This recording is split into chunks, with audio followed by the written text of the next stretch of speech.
Good afternoon. My name is Roger Durling. I'm the executive director of the Santa Barbara International Film Festival. And welcome to the International Directors Panel. Over the next 90 minutes, you'll be hearing from some of the most exciting and groundbreaking directorial voices working around the world today.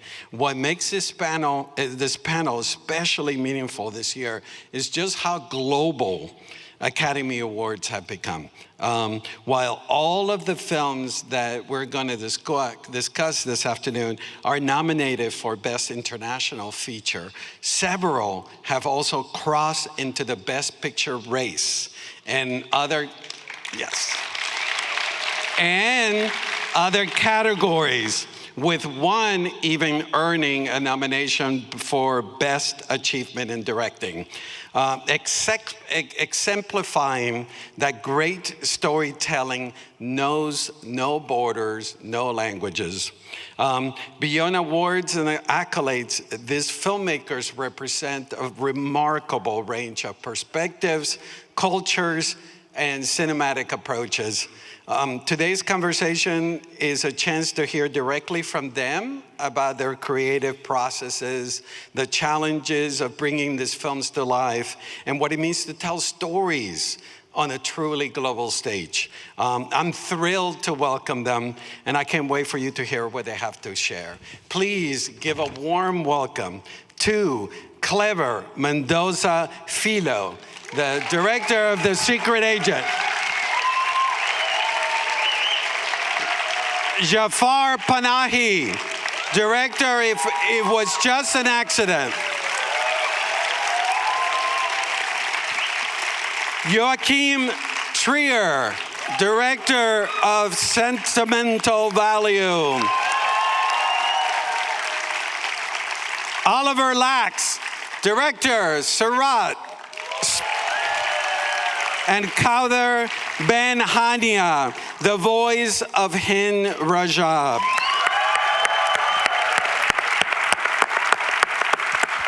I also want to give a warm welcome to our interpreter, Shada Dayani, who'll be interpreter for Panahi.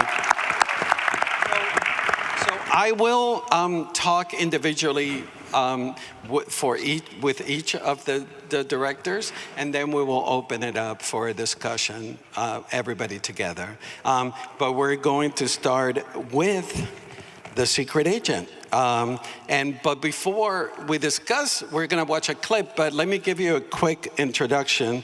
The Secret Agent, Brazil. It's a neo-noir political thriller directed by Kleber Mendoza Filho, starring Wagner Moura, who's nominated for Best Actor, as Marcelo, a former teacher and technology researcher on the run during the 1977 military dictatorship in Brazil. Seeking to reunite with his son in Recife during the carnival, he finds himself hunted by mercenaries and navigating a paranoid, surveillance-heavy atmosphere. The film was not only nominated for Best International Feature, it was nominated for Best Casting, Best Picture, Motion Picture of the Year, Best Performance by an Actor in a Leading Role, and it won multiple awards at Cannes, including Best Actor, Best Director, and the Fipresci Prize at Cannes. Let's take a look at The Secret Agent.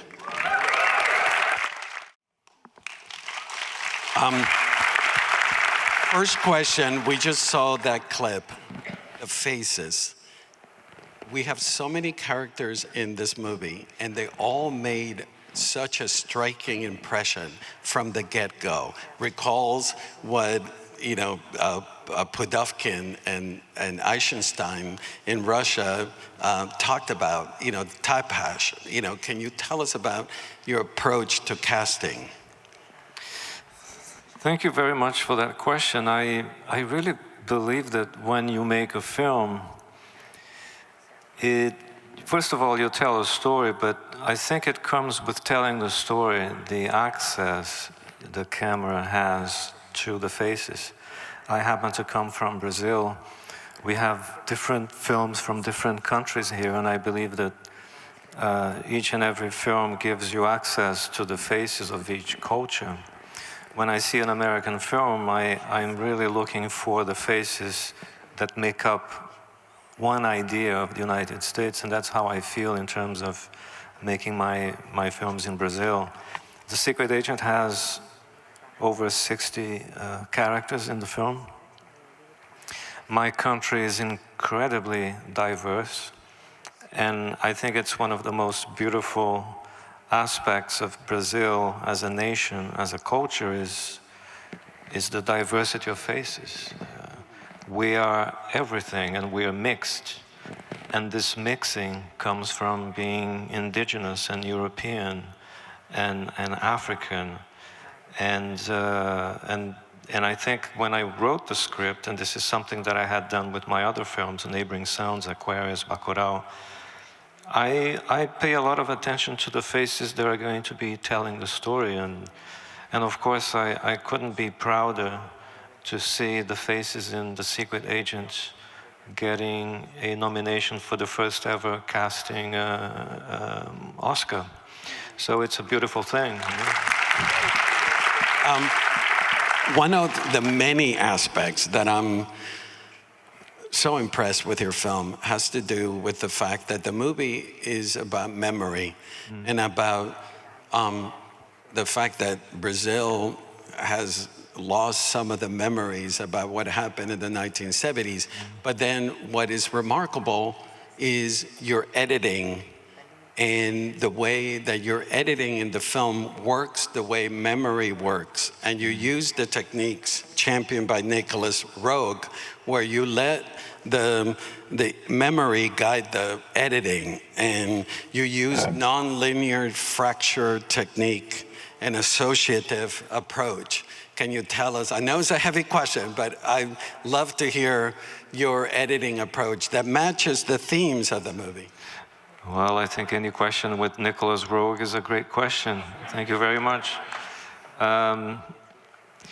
My country still deals with what happened during the dictatorship. And in Brazil, I really think that if you remember things, particularly politically charged historical incidents, you can be accused of remembering. I think cinema is a great tool of memory, and I think also cinema is a great tool for amnesia. The way we remember things in our lives is non-linear, and cinemas, they tend to organize facts and memory in a linear way. So really trying to come to terms with the way we remember things and with the way that I'm making a film was quite a challenge as I was writing the script. There is a line from Wagner. He plays 2.5 characters in this film.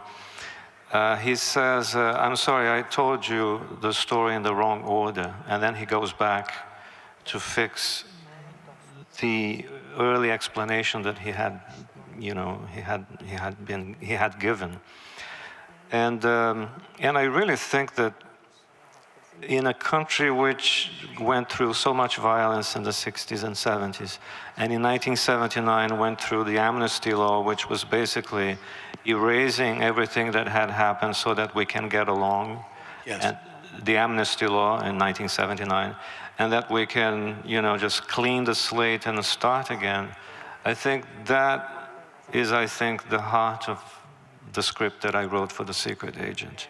So this is a film about someone who was part of a story and whose story is completely deleted for political reasons. And then we fast forward the story to the future, and a very young woman, a black woman, she goes back to that particular story. And and I think that says maybe a few things about the way I look at, the young people for the future. Maybe I am a little optimistic. Yeah, thank you. Thank you. I cannot help but think about cinema. You made an incredible documentary that I recommend everybody in this house to watch. It's called The Picture of Ghosts in 3. and the film has to deal with movie houses and how they help to shape the community. A movie house is at the heart of your film. Cinema, just like Sentimental Value, cinema is so important in your storytelling. Can you tell us that aspect of Secret Agent? And your love of cinema is all over The Secret Agent. Well, thank you very much. I really believe that the film-going experience is when people, strangers, they somehow meet, even if they don't talk. One might sit there and the other one might sit in the back, but they share a space, it's communal space. And it's not so different from the way we deal with houses, you know, with our own house, with our own home, or maybe our friends' homes. And I did think about that when I saw Sentimental Value. I had made this film, Pictures of Ghosts, which is very much about life being lived in a house over 35 years, and how we change, and the house changes, and we all change. And that's how I feel about the great movie palaces from the past. And I was very lucky to grow up in a city which had quite a number of movie palaces, each with its own history. I come to this place, I look at the architecture, and you tell me that the first test screening for Gone with the Wind took place in this place. So we're immediately talking about tens of millions of people that have come into this place over the 20th century.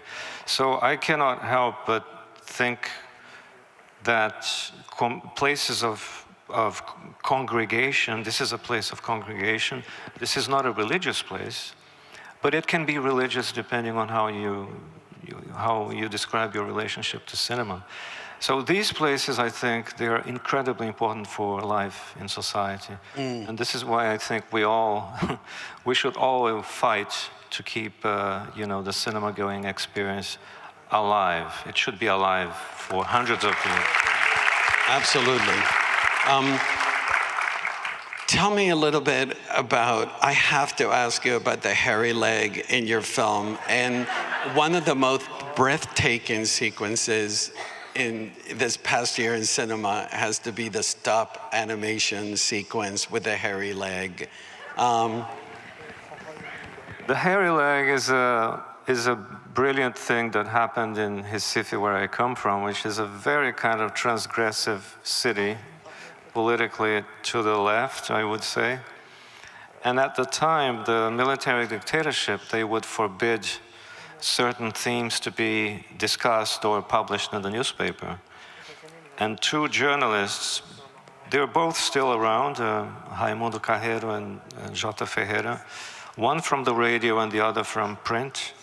They came up with the hairy leg, which was basically the military police, the police, which would, attack people, kill people, just physical, nasty attacks against the gay community, particularly in public places. And instead of saying that the police did it, they would say the hairy leg did it.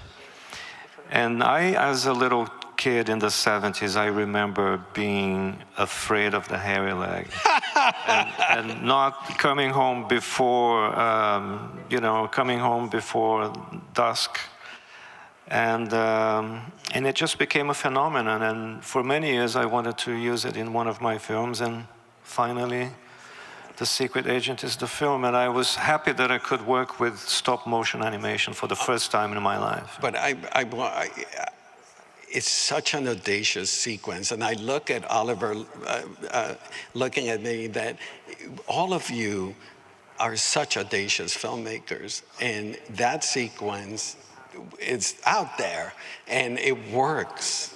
And, did you have any doubts while you were making it that the trust that you had in the audience is phenomenal? No, I thought a lot about Drill a Killer, the Abel Ferrara film. I thought of Friday the 13th. I thought of William Friedkin's Cruising. And I thought of the great sex comedies from Brazil in the 1970s, and some of them were very crude. So I wanted it to be very sexual and very violent, slap bang in the middle of the film. And I'm happy that I got to do it exactly the way I did it. Well, bless you. And the last question, the cutting between times. Not only we have the archive people that are in the present, but also the juxtaposition at the end of the present. Can you tell us about your process of?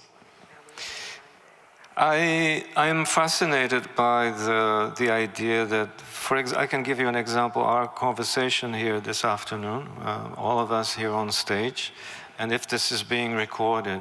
It is. It is being recorded, and let's say in 37 years, somebody will access the file of our conversation this afternoon, and it will mean something. And I find it interesting or fascinating that someone or a group of people will be listening to us in the future.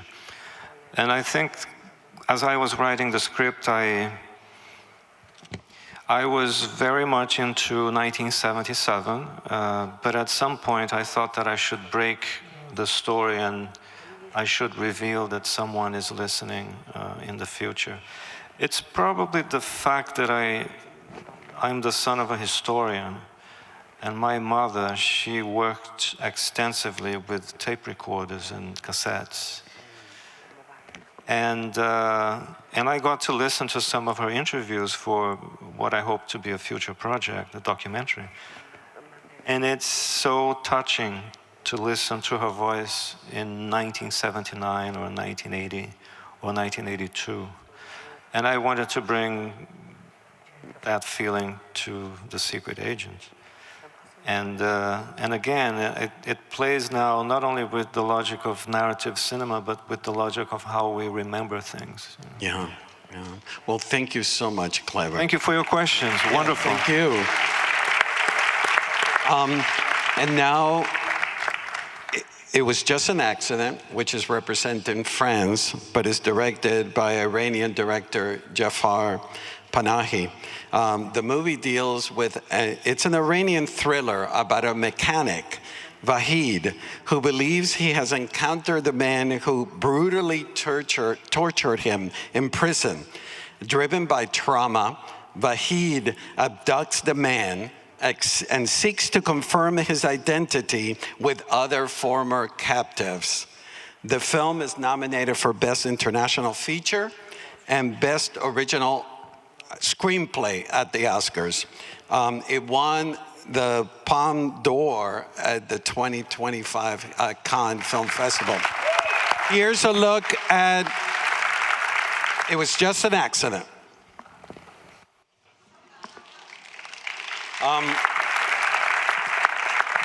Before my first question, I want to tell you that Director Panahi has been imprisoned by the Iranian government.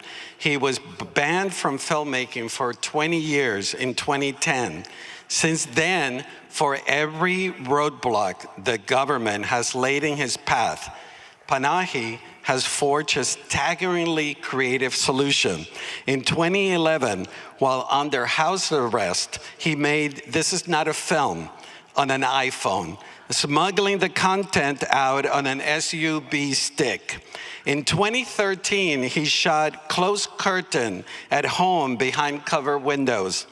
In 2015, he filmed Taxi using a dash cam on a taxi cab he personally drove. His 2022 film, No Bears, about a director in exile, was shot as he was actually in exile on the Iranian-Turkish border. In a career spanning more than 20 years, he's now one of the few directors to win the top prize at the trifecta of film festivals, Cannes, Berlin, and Venice, a remarkable testament to the continued excellence and power of his work.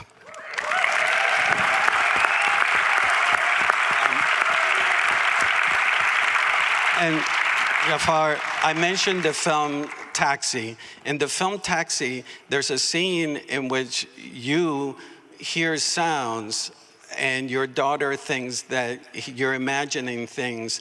Then a lawyer hops into the taxi and says that all imprisoned people hear sounds. And I was taken aback watching your film, It Was Just an Accident, where sound is such an important part of the heart of the film. Can you tell us about that aspect? سلام عرض میکنم خدمتتون و خوشحالم که در این جمع هستم. Hello everyone, I'm happy to be here.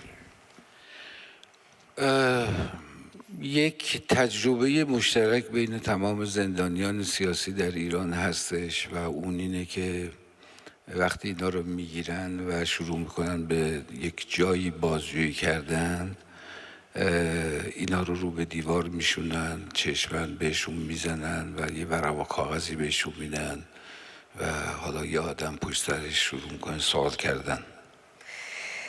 Prisoners of conscience in Iran usually have a collective experience, and that is after they get arrested, they are taken to a cell in which they are placed in front of a wall, and an interrogator walks behind them while they are blindfolded.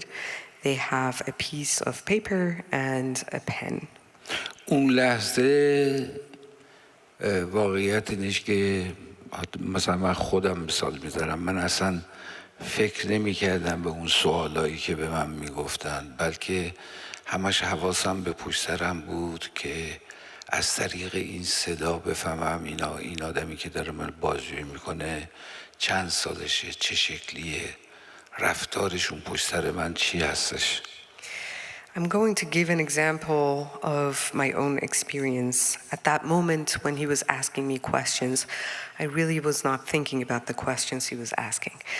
All I could think of was to figure out, based on the voice that I was hearing, how old this person is, what he looks like, and what kind of behavior he's having as he's walking behind me. برمیگردم به اون سوال اولی که از شما پرسیدن در مورد فیلمنامه و چگونگی شکل گرفتن یه فیلمنامه. This goes back to the question that you asked Kleber about the way the script came together.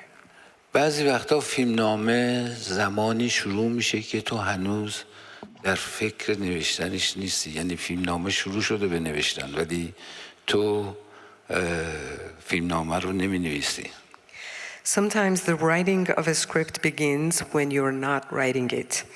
The script writing has started, but you are not putting it down on paper yet.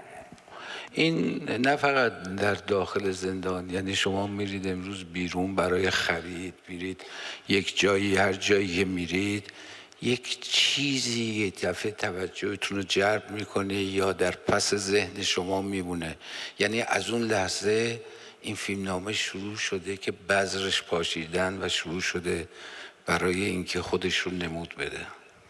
And this is not just true about inside prisons. This is also true if you go out shopping, for instance, and something catches your attention or stays in the back of your mind. And that's when the seeds of a script might be planted for them to grow later. و در واقع از اون لحظه بود که این صدا در ذهن من موند و کاربرد این صدا و اینکه نمیدونستم یک روز این صدا خودش رو میزنه بیرون. In fact, it was that moment that voice stayed in my head, and I did not know then that one day that voice will have a function and its seeds will grow. من قرار بود که با خودم عهد بسته بودم که در مورد دوستانم که در اون تو بودن و حالا من بیرون هستم کاری بکنم، فیلمی بسازم. I had promised myself that I will do something for my friends, for my fellow inmates who were left in prison when I exited the prison. یک دفعه صدا خودش اومد گفتش که از من باید شروع کنی، با من باید شروع کنی. And then all of a sudden that voice revealed itself and it said to me, you have to start with me. و حالا من باید روی صدایی کار میکردم که وقتی شما تو 10 دقیقه 15 دقیقه اول میشنیدید و بعد 1 ساعت خورده ای نمیشنیدید و در انتهای فیلم دوباره میخواستید بشنوید، باید دقیقا مثل اون لحظه اول این صدا توی ذهن شما حرکت میکردش. And then I had to work on a sound that the audience would hear in the first 10 or 20 minutes of the film. And then they would not hear it again throughout the film for over an hour and a half. But then once they heard it at the end of the film, the audience members had to remember this was the sound that we heard in the beginning. شاید این صدای خاص و اون تأثیری که میخواست بذاره تا آخرین روزی که ما داشتیم حتی میکس میکردیم بازم برمیگشتیم یه لحظه روی این صدا و کار میکردیم، رو صدای پایا که همون یادآور اون بازجویه باشه کار میکردیم. That particular sound, the sound of the interrogator's footsteps, was the kind of sound that we had to work on until the last moments of mixing, and we had to return to it and work on it again. I described the film, and for those who have not seen it, it all sounds really bleak, but the film is one of the funniest movies. It has a screwball kind of quality halfway through the film. Can you tell us about the incorporation of the humor in the film?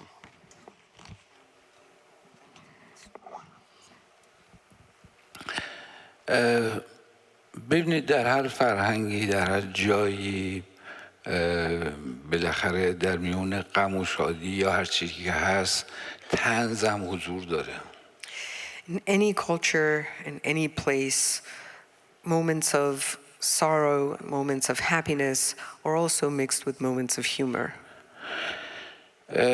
یک فیلمساز اجتماعی چون با واقعیت‌ها سر و کار داره و سعی میکنه الغای واقعیت یا مستند کنه، نمیتونه از چیزی که در واقعیت وجود داره بپرهیزه.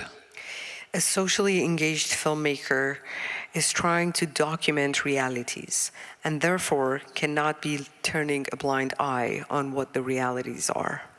تمام اینا هستش که اون واقعیت‌های موجود در یک جامعه رو نشون میده و نبود هر کدوم به نظر من به رئال بودن کار لطمه میزنه.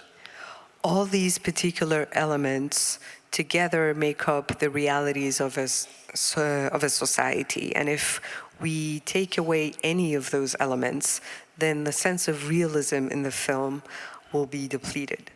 پس من از این مسئله استفاده کردم و تا 20 دقیقه آخر تمام تلاشم این بود که این طنز رو جابجایی بیارم که تماشاگر بتونه راحت‌تر کار رو دنبال کنه. I made use of this fact, and all my effort was to bring humor up until the last 20 minutes of the film so that the audience could easily follow the story. و اون 20 دقیقه آخر یک کنتراستی با قبلی داشته باشه که یک شکل متفاوتی رو بده و یک سکوت مطلق رو ایجاد کنه. And then I wanted the last 20 minutes to have a particular contrast with the rest of the film so that there would be some silence at the end, pure silence, so that it would have its effect. There's so much I want to ask you, but one last question, and is your magnificent cinematography. For the majority of the film, the camera is kept at a distance. in the climax, the scene at the end with the tree, the camera slowly, finally moves into the subject. And also the lighting, there is this red light that comes from the car that is one of the most poignant color usages I've seen in a film this year. Can you tell us about your cinematography approach? تو سینمای اجتماعی ما هیچ وقت آدم خوب مطلق و آدم بد مطلق نداریم. In socially engaged filmmaking, we do not have purely good or purely evil characters. یعنی سعی میکنیم بین تمامی شخصیت‌هایی که داریم نگاهی یکسان داشته باشیم. The filmmaker will try to have a just look and outlook on all the different characters that the filmmaker has. حتی اگر اون شخصیت با باورهای من درست نباشه. Even if a character does not line up with the director's beliefs. ما در کل فیلم اکثر جای فیلم میبینیم که شخصیت‌های ما در مورد یک آدمی حرف میزنن که این آدم در داخل تصویر نیست بلکه داخل ون و داخل یک جعبه هستش. Throughout this film, different characters are talking about one character who is absent himself. He is confined to a box and is not in the camera. من فکر کردم که حالا باید وقتی که به این شخصیت من میخوام برسم و تصویری از این داشته باشم باید حالا یه تصویری بدم که این آدم باشه و بقیه غایب باشن. And then I thought, once I get to this character and want to show him, it has to be a scene in which he is present and the rest of the characters are absent. یعنی در این عدالت تصویری این پلان سهم این آدمه. Meaning, if I were to have visual justice, that scene was the share of this character. شاید کسی از جلوش راه بشه یا بشینه یا بلند شه ولی دوربین اون رو تعقیب نکنه. And if anyone were to walk in the front and stand up or sit down, the camera would not be following those characters. به خاطر همین یک 13 دقیقه و 30 ثانیه فکر کنم این پلان طول کشید و یکی از سخت‌ترین پلان‌هامون بود با اینکه یه مدیوم شاته. And this is why this shot took 13 minutes and a half, and it was one of the most difficult shots, even though it was a medium shot. و اون نور قرمزی که ما دو جا می‌بینیم، یکی در شروع فیلم که این آدم که یک سگی رو زیر میکنه و میاد وقتی اون جنازه رو می‌بینه حالش به هم میخوره و اون نور قرمز رو صورتش که مال ماشین هستش ریخته میشه. And that red light, you see it two places in the film. One is in the beginning, when the interrogator character, Iqbal, runs a dog over, and he comes out and sees the dog is dead, and he's very much distressed by this accident.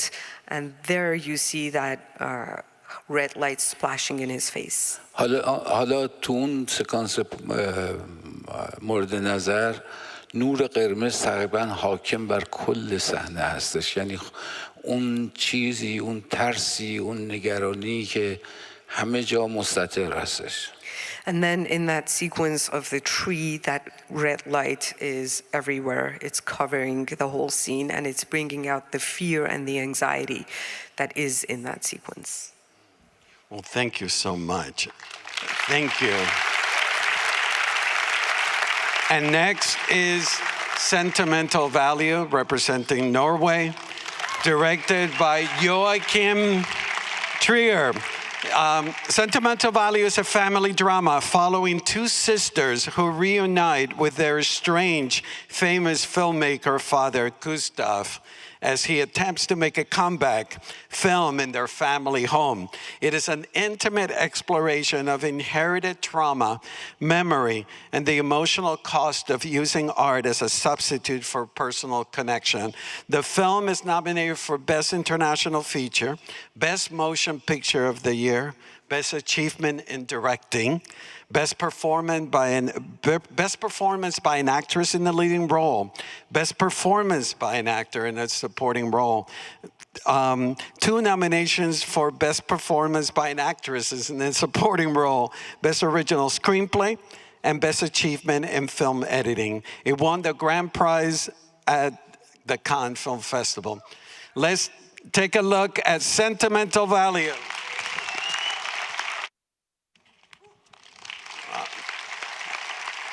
So, Joachim, I mentioned that the film is about residual trauma, and it all takes place in one house, and the house becomes a character. And as we all know, houses have memories. And you, as a filmmaker, you do something extraordinary. You do several setups through different times, the same rooms, and what you do by this repetition of the structure of the house, you create an emotional visual pattern in us, the viewer, and subliminally we start creating memories in this house. Can you tell us about that approach that you did? No, thank you for that, and thank you all for being here today. It's a pleasure to be invited. Thank you. Yeah, no, I think it's this thing that you in fancy film language called spatial treatment, which is something that I think it has as the essence of why film is a fun art form to play with, which is exactly this thing that unconsciously we try to tell stories through structuring systems of images. And it sounds super boring and systematic and scientific if you describe it, but in actual fact, I think it's what we take away from a film. Very often, if you go home from a movie, at least I don't remember even the plot. Sometimes you remember the beginning, but you remember the people, the spaces, the mood, the light, the emotion of the image, you know, things that are really hard to put into words. So, we're making a family drama in this one.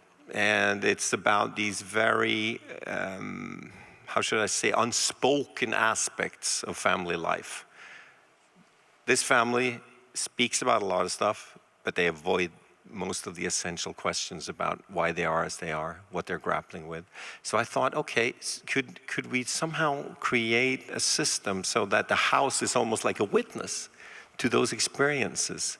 And because, as you said initially, the film is dealing with trying to make a story about reconciliation without kind of doing a sort of sellout version where they talk about it and everything is neat and nice at the end. We're trying to talk about a father who's let his daughters down, and they're grown-ups now, these 2 sisters, and they're trying somehow to reconcile their relationship to him. What could be left? What could we accept of each other now that we feel so sort of let down by him? And I thought, okay, so the house being a witness to the 20th century in this family would be an interesting premise, because we do flashbacks and we move through time, and slowly we realize how the imperfections even of a father of this nature also comes from a place, and perhaps also a place of him and his childhood. So you're right, we're trying to play with this idea of the house almost as a witness. Mm-hmm. Can you tell us, I love watching the color and your usage of color and the saturation, and it matches the emotions that are being taking place with the characters. Can you? Yeah, no, thank you for that. I'm glad we're talking about real film stuff here. Yeah, you're like, this is the stuff as director, this is what I care about. No, I shoot, I'm really old school. Sorry, I'm a 3rd generation filmmaker, and I grew up on film sets, and I love shooting on 35mm film. And very often the reason that people argue are the big images, you know, like the landscapes and stuff. But my main argument for this is about skin tones and people, and that 35 is really great at catching all the nuances and dynamics of how a face behaves kind of in situations where these wonderful actors are expressing themselves indirectly or directly, you know. So, for example, Renate Reinsve, who I've worked with several times also in The Worst Person in the World, I noticed that she blushes. I mean, she's a wonderful actor, so she is present in the character in the moment. So she will express all these things in her face, which is kind of seemingly unconscious because she's just present. And when you then come to the color correction with a 35 neg, you know, you slap it up there and you look at what the neutrality version of it is, and you actually have a lot of stuff at play.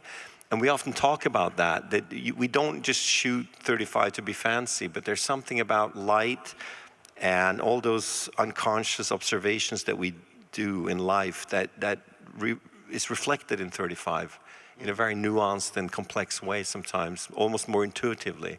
And you know, if there are filmmakers out there, I don't want to be snobbish about it. I've also shot films on digital, and that can be wonderful too. But I think for certain things, I would say that the highlights, you know, light and skin tones and stuff, you can actually get more on a 35 neg. Mm-hmm.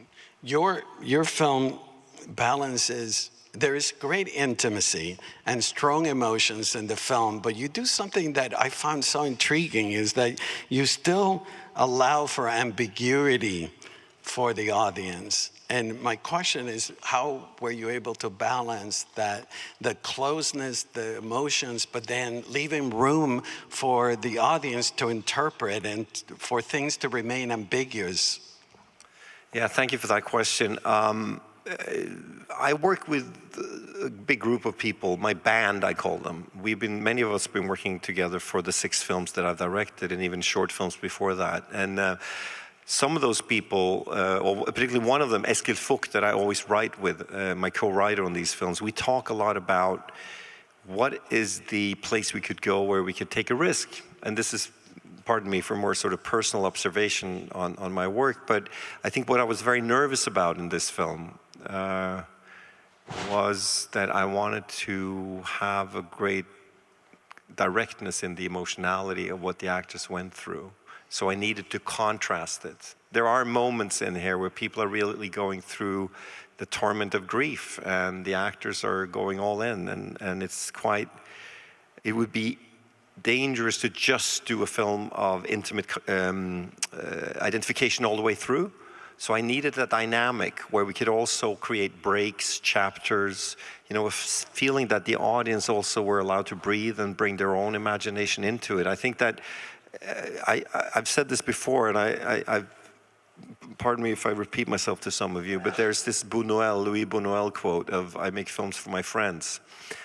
But I understand where he's coming from, this sense that it's a humanist perspective of wanting there to be a space for the audience to really create what the film ultimately is. And I would say that about all the films. I'm very honored to be in this group of filmmakers, that it's clearly emotionally potent things, but I think everyone has found a form which is very specific. All of these films are also formally respectful of an audience possibility to interpret and to find their way in the film. And I think that's a virtue that I'm interested in.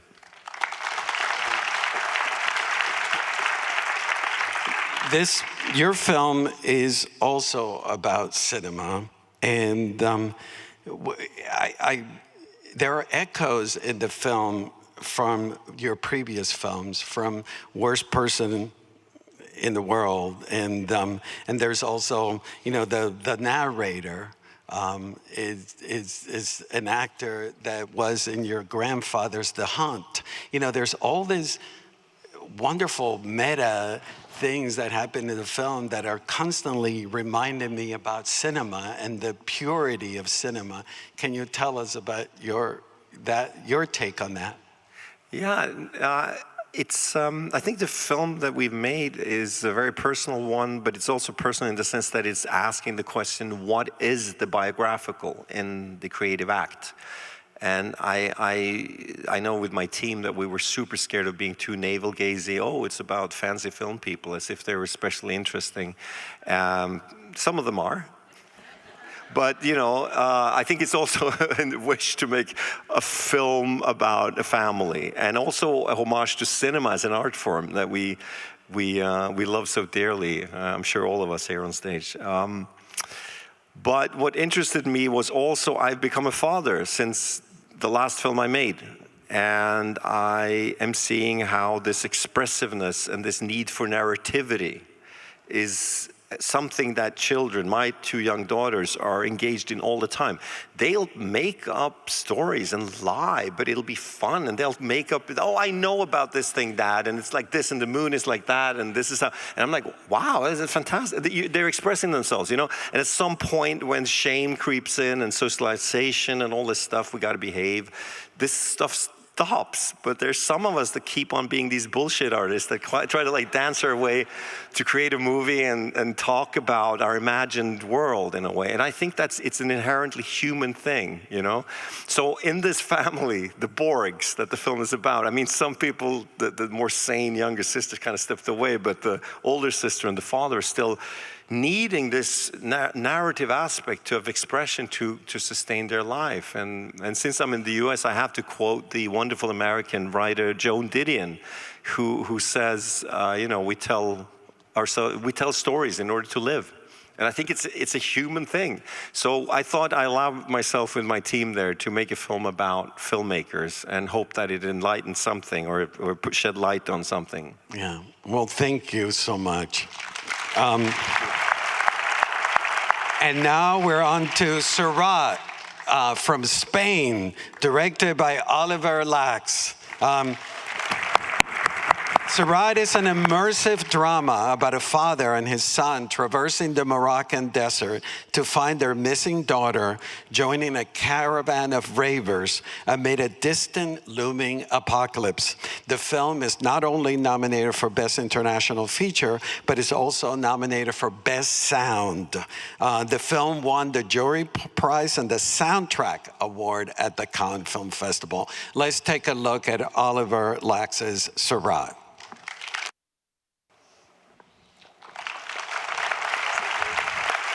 Oliver, your film has a historic nomination.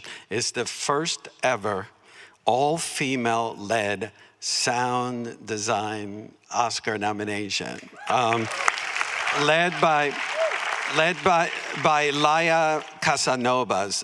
Can you tell us about your work with the sound with Laia? That it's raw, it's organic. And it mirrors the emotional state of the characters in your film. First and foremost, for her and for me, this is important. This congregation, as Clever say, this temple, what is happening here, the mysterious and complex relation between images and the bodies of the people. And images has sound. Yeah. So that's first. For us, we have this. This is important. So we wanted that the spectators feels the sound with the body. We really wanted. We think this is a place for catharsis. Right. And so the sound was really important for this. We wanted that we could watch the sound. You know, and at the same time, the way we were working, we don't know. I mean, we were using the same words for image and for sound. You know, you talk about texture, you talk about brilliance, you talk about color, you talk about grain. So at some point, we were sculpting, and that was the purpose, to don't know where the image ends and where the sound starts. After she gave me a lot of confidence. I was a little bit afraid. I wanted to make a popular film, but not a mainstream one. When I say mainstream, I mean when it's empty, when a film that wants to make people sleep, you know? You know, sleep on the essential well, you know? So. No, yeah. So, so she was, I mean, we wanted to make a sound that was sexy, you know, that you like genre, the sounds that we hear on a genre adventure film. But she gave me, I was a little bit afraid, but she gave me a lot of confidence because she was using a lot of really naturalistic sounds. Mm-hmm.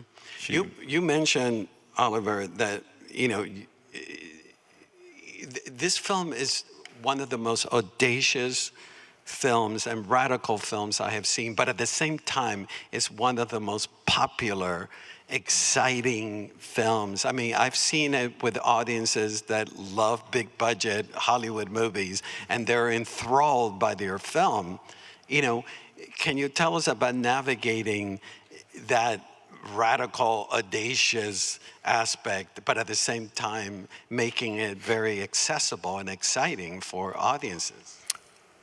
We wanted to make, we wanted that people die watching the film.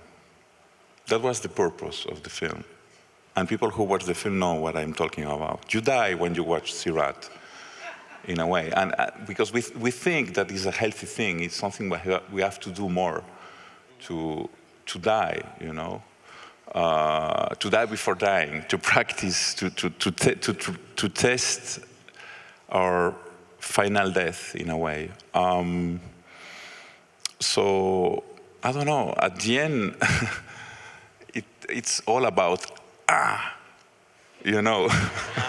I don't know how to explain it better, you know, it's... no, I understand, but... So my process creative, I don't go to the office to work, you know. My process creative is, So, yeah. So people, it's really visceral. It's visceral. So, right. I don't know, the film, people, I mean, we're talking about death and life. It's really essential. It's something that connects everybody. Yeah. You know, and you feel it. Correct. You feel it. Following, because, I mean, it is, gang, is one of the most immersive cinematic experience watching Surat. And I'm curious about your thought about using cinema as a tool for audiences to confront existential questions, which actually your film does. Would you care to expand on that? Using the cinema as you mentioned, about questioning about death, etc. I don't know. I mean, everybody feels a different thing, but I think that when I was living in Morocco where I did the film, when you are in these mountains, I think you have the same here. You feel you are nothing, you feel you are small, but these are moments that you don't feel anguish, you feel serenity, you know? And I think that there are people who, instead of the narrative dimension of Surat, you know, the experience that you have, that you die, makes you look to a kind of mirror, you know?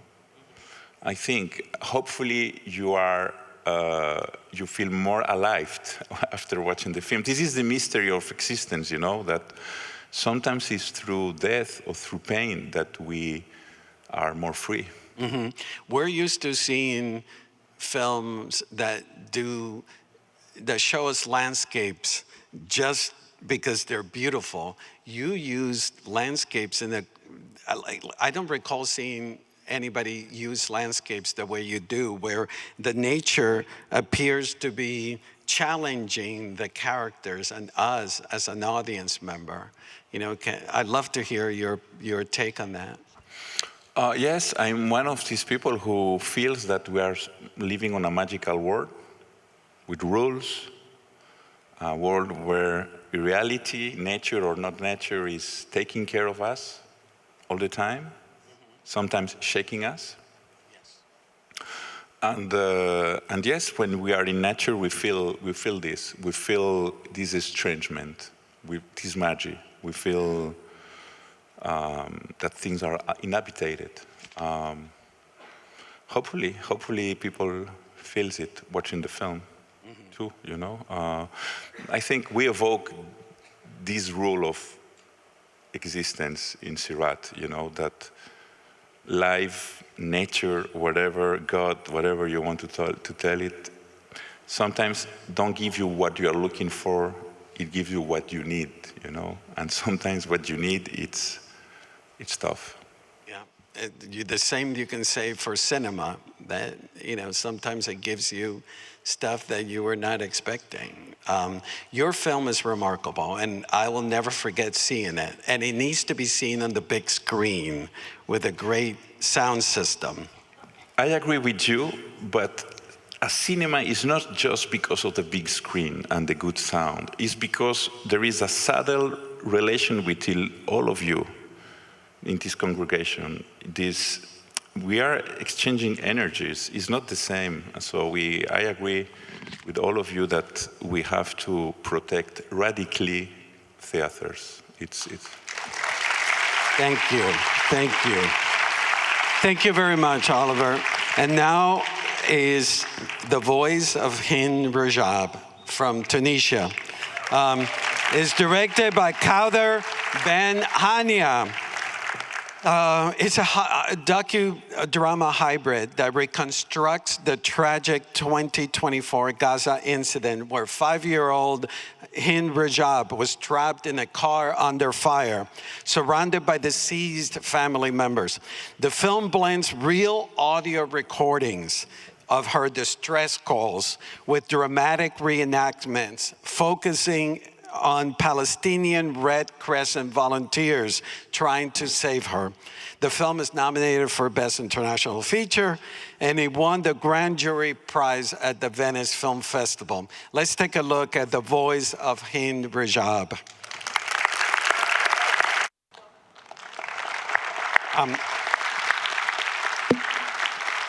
Thank you. Kauder, this film is remarkable in many ways.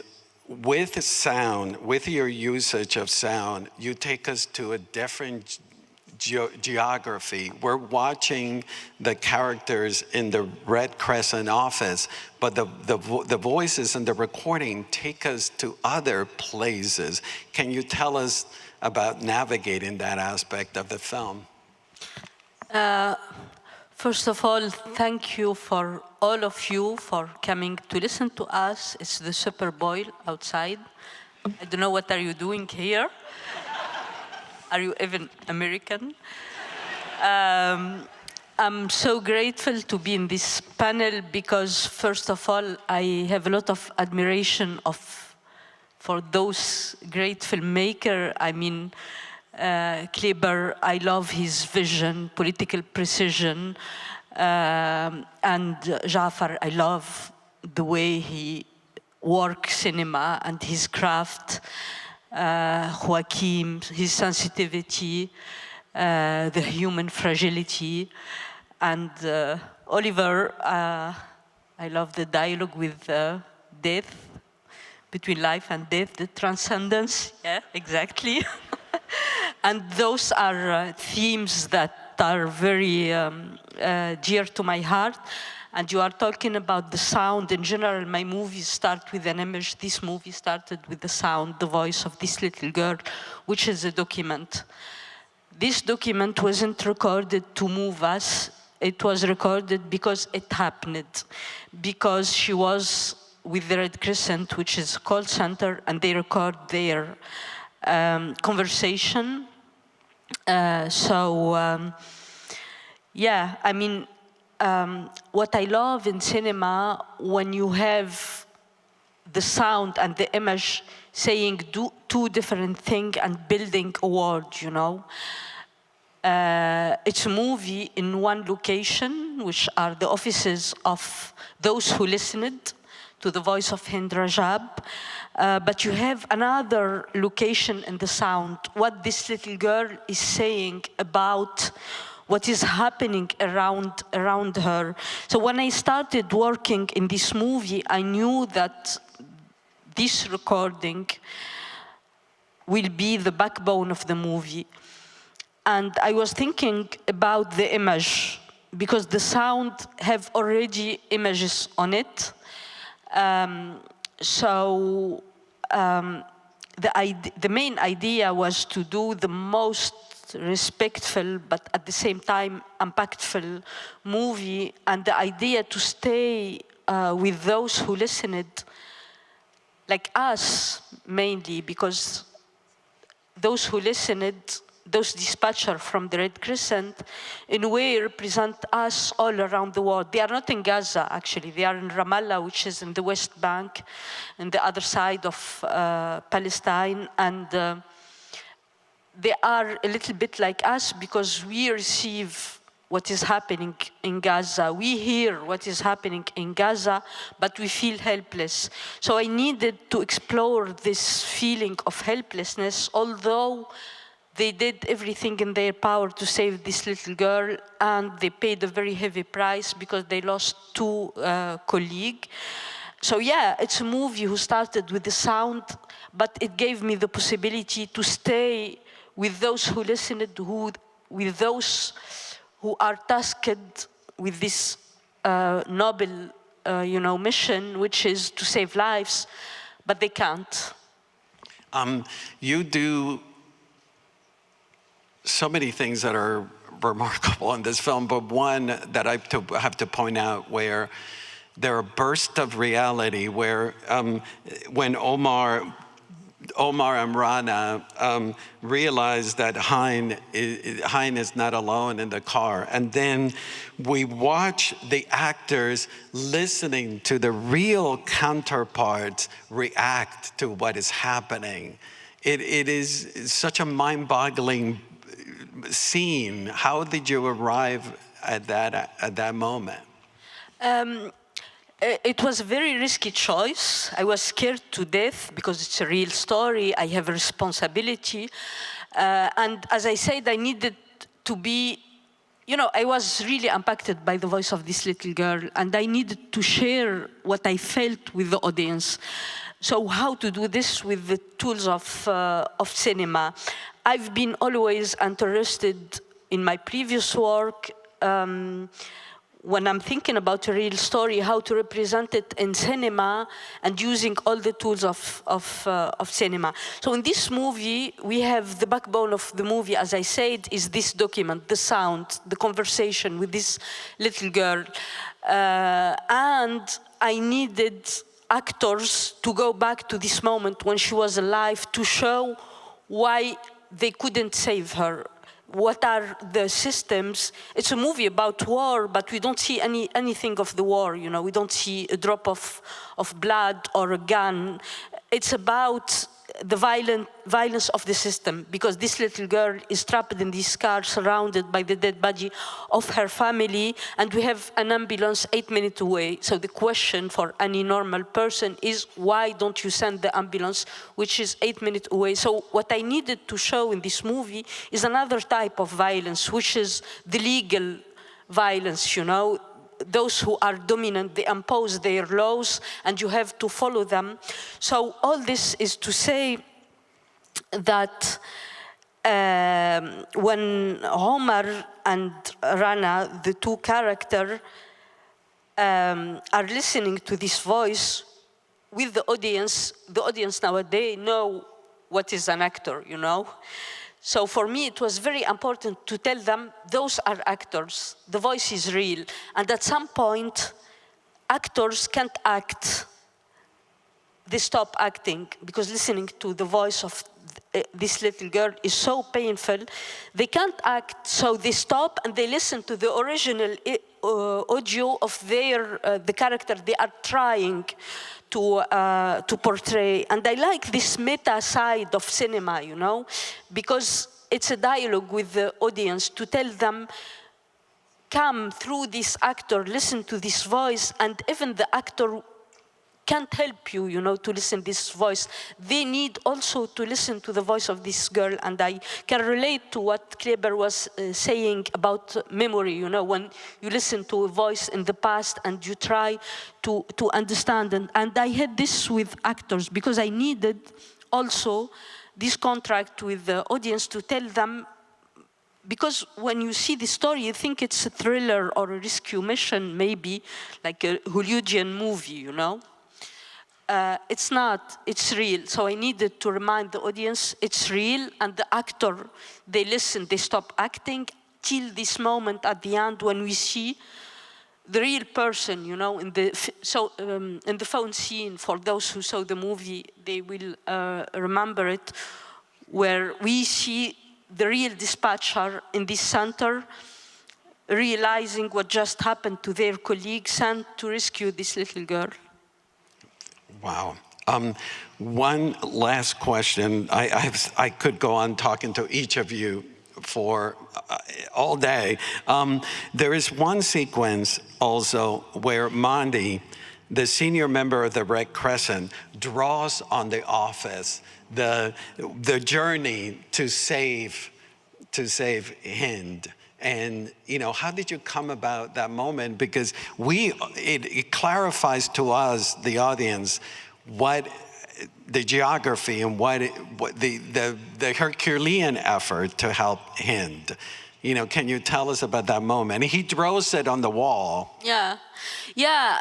Those are, when you are a filmmaker and telling a true story, there are things that are obvious for the character, but are not obvious for the audience. Those first aid workers know that they can't send an ambulance in Palestine like this.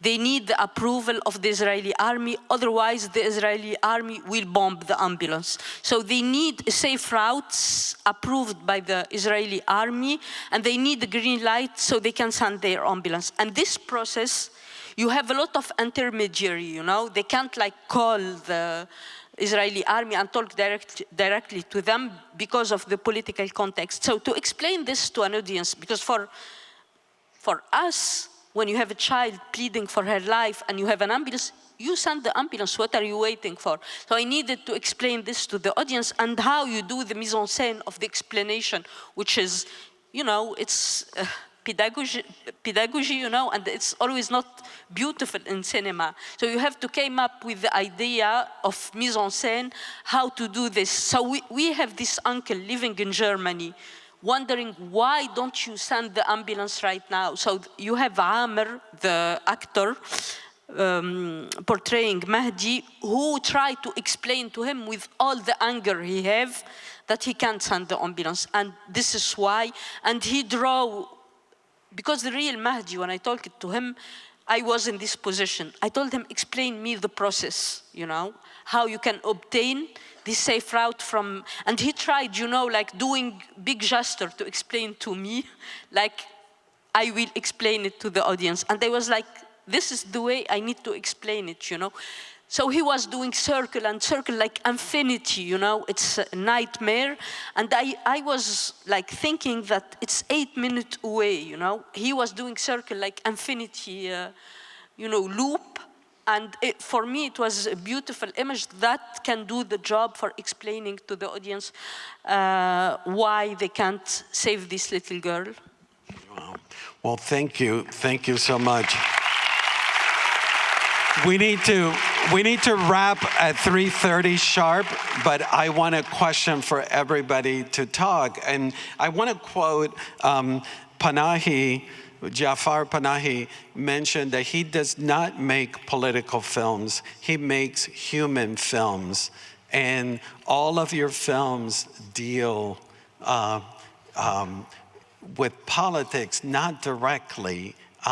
Can you comment on Panahi's quote that, I don't make political films, I make human films? Clever? In fact, I agree. My films have often been described as political films, but I never set out, I never woke up one day and said, I'm going to start writing my new political film, I have never done that. I have never told any of my friends or Emily, my partner. I think films I never really know what a film will be. I might have an idea of what the story will be, but I'm not sure what the feeling around the film will be, what the tone will be. I'm surprised that sometimes a film comes out funny or frightening. It just comes with the material that you're writing. And I believe that if you dedicate your time as a filmmaker to show life in society and people interacting, you will make films about the human condition, and inevitably these films will be political. So that's how I see films and cinema. Yeah. Kauder, what would you respond to that Panahi's statement that I don't make political films, I make human films? I think that the human are political being, you know, even if they don't want it, because we live in society, we need system to organize ourselves. So when we approach a human being, when we approach human stories, we approach politics even if we don't want it to. And I am like an advocate for saying, doing political movie, it's not a big word, it's not a shame, you know, because everything is political, and politics affect, at least, you know, in my experience, because I'm trying in my cinema to give voice to the voiceless, the fragile being that we don't want to hear them, or hearing their story is not very comfortable. And those beings are always, because they are not privileged, they pay a heavy price of the politics. Because only privileged people can protect themselves from politics because they have privilege, you know.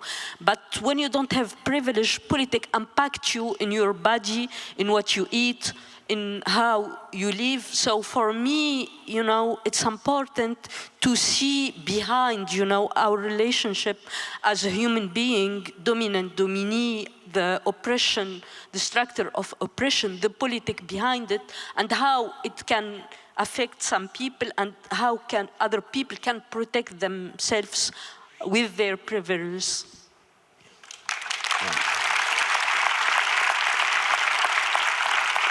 Oliver, how do you feel about that idea? I agree with Jafar, and I think that all of us, we love people on a deep way, with their contradictions and paradoxes. I hear a psychotherapist who says, we are half son of a bitch, son of God. And these are the good characters, you know, when they have this complexity. And I think all of you colleagues, you are like giving good news. That's what we need today, you know. You know, people that even today they are being heroic, heroes. They are defending the values, you know. Correct. And everything is politic. Just choosing where we are choosing to shoot is a political act. For us, it's important to shoot this, you know, instead of other things. And in my case, I think that today, living on this world, I think the most contracultural and political act is to look inside. I think that's what will make us free. And yeah. Thank you. Jafar, would you like to comment on your statement that I don't make political films, I make human films?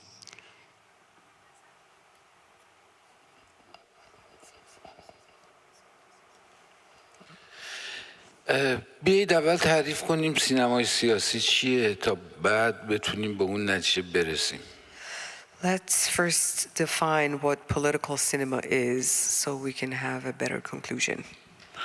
اون تعریفی که من از سینمای سیاسی دارم یعنی سینمای حزبی، یعنی چیزی که دقیقاً تقسیم میکنه، میگه چی خوبه چی بده. My definition of political cinema is ideological and partisan cinema, which divides things into good and bad. یعنی یک نگاه سیاه و سفید مطلق. Meaning a black and white outlook. اما سینمای اجتماعی با سینمای سیاسی متفاوته. تو سینمای اجتماعی اصلا نگاه سیاه و سفید نداریم، نگاه خوب مطلق یا بد مطلق نداریم. But socially engaged cinema is different than political cinema because in socially engaged cinema we do not have purely good outlook or purely bad outlook. تو سینمای سیاسی یعنی اینی که وقتی میخوان در مورد کسی حرف بزنن میگه که این با حزب من موافقه پس جزو خوب هاست و اگر موافق نیست جزو دسته خوب ها حداقل قرار نمیگیره. Political cinema divides people into people who agree with my case and my beliefs and people who don't. And those who don't agree with me, at the very least, are not in the good group. ما در سینمای اجتماعی به این صورت مطلق به کسی نگاه نمی کنیم. But we don't have such absolute outlooks in socially engaged cinema. میگیم این شرایطه که از این آدم چنین چیزی رو ساخته. We believe that it is the social conditions that make people into certain characters. و تو این شرایط این انسان اگر هر کدوم که شاید کسای دیگه هم بودن همین شکلی می شدن. And perhaps other people would act the same way in the same conditions. پس وقتی که من فیلم می سازم حتی اگر اون آدمی که باید بد باشم و حضور داره اجازه میدیم اون صحبت کنه. So in my films, even the characters that have to be evil are allowed to speak. اجازه میدیم از خودش دفاع کنه. We give them a chance to defend themselves. در فیلم سیاسی همون از اول میاییم خطکشی میکنیم و میگیم که نه این جزء خوبا نیستش پس اجازه نداره حرف بزنه. But in political films, from the very beginning, the lines are drawn, and we say that this character is not one of the good ones and cannot speak. من فیلم ساختم، فیلم اجتماعی ساختم، اما موضوعش سیاسیه. I have made a socially engaged film, but the topic is political. حالا فردا در مورد جنگ فیلم میسازم، بازم فیلم اجتماعیه که حالا موضوعش جنگه. Next, I might make a film about war. Again, it is going to be a socially engaged film, but with the topic of war. تو شرایط امروز تو چیزی که در جهان حاکم هستش بله حتی رنگ لباسمون، نوع رفتارمون، نوع حرف زدنمون میتونه سیاسی تعبیر بشه.